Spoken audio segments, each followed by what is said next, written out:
ஆறுமுகம் நோக்கும் நவகோள்களுமே நல்லாட்சி நடத்திடுமே.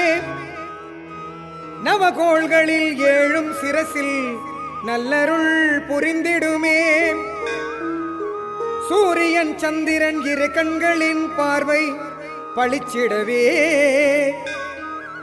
ஆறுமுகம் நோக்க கூர்மை வேல் கூர்ந்து காக்க காக்கவே. ஆறுமுகம் அருளே அளித்து கண்ணிமை போல் காக்க காக்கவே. இரு செவிகளையும் செவ்வாய் புதன் ஒளிகளை கேட்க வைக்கவே. ஆறுமுகம் நோக்க சுருதிவேல் காக்க ஏழு ஸ்வரம் இயங்கிடவே.